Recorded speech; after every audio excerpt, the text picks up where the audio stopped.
بسم اللہ الرحمن الرحیم۔ السلام علیکم۔ ایک ترک مسلمان مسجد نبوی شریف کے احاطے میں کھڑے ہو کر اپنا آنکھوں دیکھا واقعہ بیان کرتا ہے۔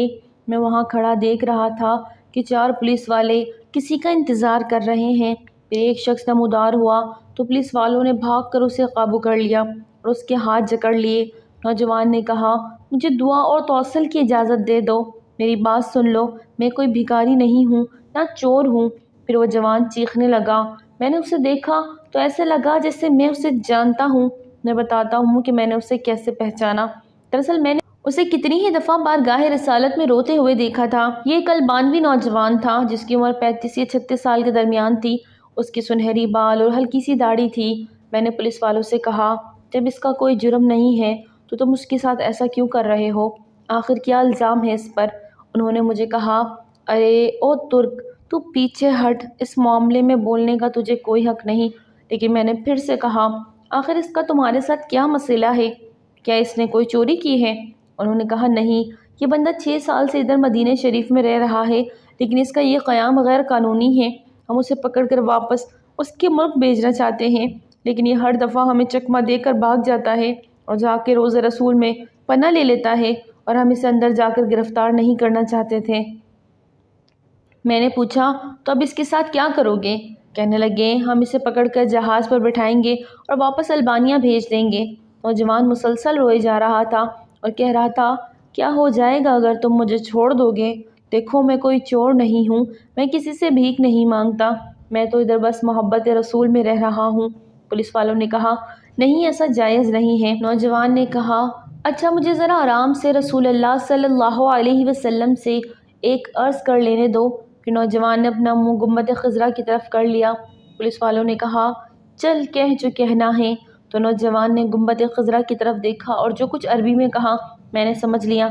وہ نوجوان کہہ رہا تھا، یا رسول اللہ، کیا ہمارے درمیان اتفاق نہیں ہوا تھا؟ کیا میں نے اپنے ماں باپ کو نہیں چھوڑا؟ کیا اپنی دکان بند کر کے اپنا گھر بار نہیں چھوڑا اور یہ عہد کر کے یہاں نہیں آیا تھا کہ آپ کے جوار رحمت میں رہا کروں گا؟ حضور، اب دیکھ لیجئے، یہ مجھے ایسا کرنے سے منع کر رہے ہیں۔ یا رسول اللہ، یا رسول اللہ صلی اللہ علیہ وسلم، آپ مداخلت کیوں نہیں فرماتے؟ یا رسول اللہ، آپ مداخلت کیوں نہیں فرماتے؟ اتنے میں نوجوان بے حال ہونے لگا تو پولیس والوں نے ذرا ڈھیل دی اور نوجوان نیچے گر گیا۔ ایک پولیس والے نے اسے ٹھڈا مارتے ہوئے کہا، او دھوکے باز، اٹھ! لیکن نوجوان نے کوئی رد عمل ظاہر نہ کیا۔ میں نے پولیس والوں سے کہا، یہ نہیں بھاگے گا، تم حمامت سے پانی لاؤ اور اس کے چہرے پر ڈالو۔ لیکن نوجوان کوئی حرکت نہیں کر رہا تھا۔ ایک پولیس والے نے کہا، اسے دیکھو تو صحیح، کہیں یہ سچ مچ مر ہی نہ گیا ہو۔ دوسرا پولیس والا کہنے لگا، اسے ہم نے کون سی ایسی ضرب لگائی جس سے یہ مر جائے؟ پھر انہوں نے ایمبولینس والوں کو فون کیا۔ وہ ادھر سامنے والے 7 نمبر گیٹ سے ایک ایمبولینس لے آیا۔ انہوں نے نوجوان کی شہ رگ پر ہاتھ رکھ کر حرکت نوٹ کی اور نبض چیک کی تو کہنے لگے، اسے تو مرے ہوئے 15 منٹ گزر چکے ہیں۔ اب پولیس والے جیسے مجرم ہو نیچے بیٹھ گئے اور رونے لگ گئے۔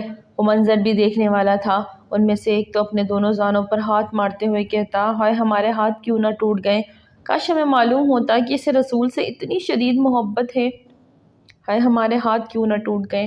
اس کے بعد ایمبولینس والوں نے اسے وہاں سے اٹھایا اور جنت البقیع کی طرف تجہیز و تکفین والے حصے میں لے گئے۔ غسل کے وقت میں بھی وہیں موجود تھا۔ انہیں کہتا تھا، مجھے بھی ہاتھ لگانے دو، مجھے بھی اس کی چارپائی کو اٹھانے دو۔ جب جنازہ تیار ہو کر نماز کے لیے جانے لگا تو پولیس والوں نے مجھے کہا، ہم نے جتنا گناہ اٹھایا ہے بس اتنا کافی ہے، اسے ہمارے سوا اور کوئی نہیں اٹھائے گا، شاید اس طرح ہمیں آخرت میں کچھ رعایت مل جائے۔ میرے سامنے ہی وہ نوجوان بار بار کہہ رہا تھا کہ یا رسول اللہ، آپ مداخلت کیوں نہیں فرما رہے؟ دیکھا، رسول اللہ صلی اللہ علیہ وسلم نے مداخلت فرما دی اور ملک الموت نے اپنا فریضہ ادا کر کے اسے آپ تک ہمیشہ کے لیے پہنچا دیا۔ اللہ ہمیں اپنے حبیب صلی اللہ علیہ وسلم کی ویسی ہی محبت عطا فرمائے جیسے اس البانوی نوجوان کو عطا فرمائی تھی، آمین۔ ناظرین، ویڈیو اچھی لگے تو لائک کریں، چینل کو سبسکرائب کریں اور دعا میں یاد رکھیں۔ السلام علیکم۔